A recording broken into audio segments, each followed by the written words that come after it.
Hey guys, Christos here, and today I'm going to be sharing some of the smart money choices I have made in the past few years that have actually allowed me to quit my day job.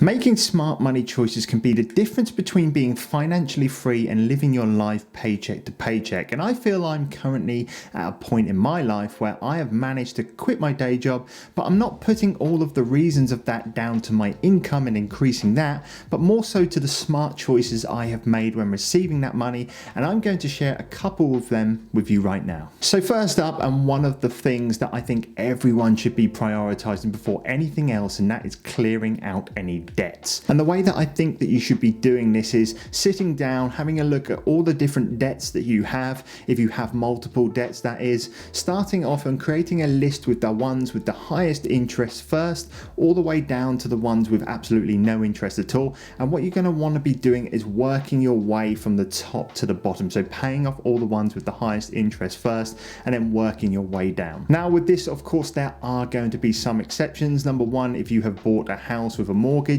the reality is you're not going to be able to pay this off in a quick time frame, and you're most likely going to be paying a mortgage off for multiple number of years. And the other thing is things such as 0% interest items, which in some cases are actually good choices to make. Now, for example, last year I bought the iPhone 12 for £1,100, but instead of paying the full amount at once, I decided to go with a 0% interest deal and only pay £45 a month and invest the remaining £1,050 into an index fund. Now, what has actually happened, that money that I had left over has actually made me £105 since November in capital gains, which would have never have happened given I paid for the phone in full. Next up is all about creating a budget. Now, when I was working full time, I actually worked at loads of really low paying jobs, so budgeting was almost forced upon me just to get by. However, one thing I did notice that whilst I had a budget on the low paying salary job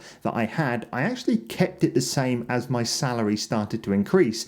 And one thing I noticed was that as my salary started increasing, I realized that I was sticking to my previous budget and I actually had more money left over every single month, which I could actually put to work in things such as investments and maybe even saving a bit of it at the time as well to purchase a rental property. And that was all through developing good practices from the start, working on a budget within my means and not increasing it too much as my income increased. So basically, if I tell you something that I did, it may not work for you, but what I'm going to do is tell you what worked for me, and maybe you could adjust it around your lifestyle or the different demands that you have in your life. So what I basically did was I took my lowest income from basically my first proper salary paying job, and what I did was I broke that income down into percentages. And the way I did this, I broke this into 3 different categories to start off with, and I kept it extremely simple. And the first one I would do is I would put 55% towards my bills. So this would cover my mortgage, my bills, so like the electric bills and heating, my food, and just anything that would be coming out every single month for my just essential living. What I would then do is take 20% that would be allocated towards fun. So this would cover going out for meals, maybe going to the cinema, bowling, buying clothes, just going out and seeing friends, anything that would be classed as things that were not essential, I would class as my fun. And then the remaining 25% I would just save. So this would be going into a savings account. When I first started my budgeting, I was living with my parents and I was lucky to not have to pay any rent or anything like that. So 25% of this I would be going into my savings account, which eventually would then become the deposit that I used for my apartment. But the main thing I wanted to say around this budget that I had created was that when my wage increased, I actually stuck with the percentages based on my old wage and then saved and invested the remainder. And what I could see was that as my incomes increased and my budget stayed the same, the more money I was left over every single month to be able to invest and help it work for itself. And the real big kind of wake up moment for me was that after speaking to people like friends and family, colleagues, was that they were saying when their incomes increased, they would just spend more money every single month on things that they liked and stuff like that, which is okay to an extent. But for me, I knew the longer I would do that, the longer I would be stuck inside a job that I didn't like and not living a life that I wanted to. I knew that I would have to save money to be able to achieve the things that I wanted to do, and that was the sacrifice that I had to make.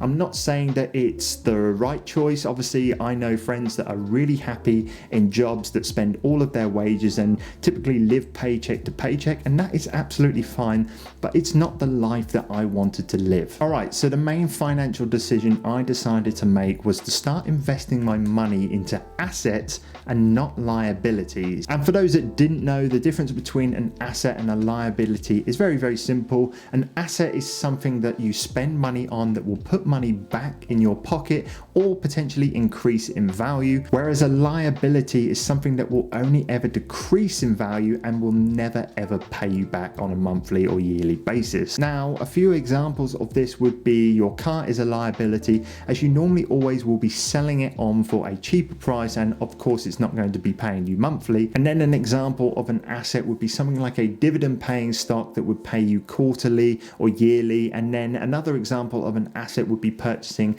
a rental property, not a property that you would live in, a property completely dedicated to rent out and pay you passive income every single month. Those two are really good examples of some assets. But just moving back to the rental property, I purchased a rental property that basically pays me a passive income every single month. And when you take off the bills such as the service charge and the ground rent, because it is an apartment, what I actually do is I take all of the profits and actually put it towards paying off my mortgages and bills for the house that I currently live in, which then finally takes a massive financial stress of me having to worry about paying the bills and stuff like that. So yeah, they are the three main financial decisions that I have made over the past few years that have helped me quit my day job and has given me the freedom to work on my businesses without any kind of financial stress. Of course, there has been many other smaller decisions that I've made throughout the past few years that has helped me along my ways. Just a couple of examples: not going out and drinking every single weekend, because that definitely adds up over time.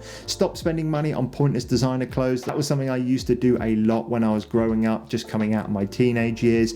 I was buying a lot of designer clothes which were just completely pointless because I was chucking them away after 6 months. And then the final thing that I would do was limit the amount of meals that I would go out on, because that is something that really does add up over time that you don't really get to see unless you actually break down your budget and see where you are spending your money. Now, quickly before I go, before anyone does decide to jump down my throat on any of the things that I did just mention then, I have absolutely no issue with anyone doing any of what I just said, but for me, I wanted to leave my job and live the life I wanted to. Now, this isn't the life that everyone wants to live. Obviously, people do want to have higher paying jobs so they can afford nicer things, but for me, life is all about freedom and not having to worry about going to work and having someone tell you what to do. And I knew I had to make some sacrifices along the way, like the things that I just spoke about, to be able to achieve that. I hope you did find some value in this video. If you did, it would really mean a lot if you left a like on the video, as it does really help this video out with the YouTube algorithm. Next video is out in a couple of days, and I will catch you guys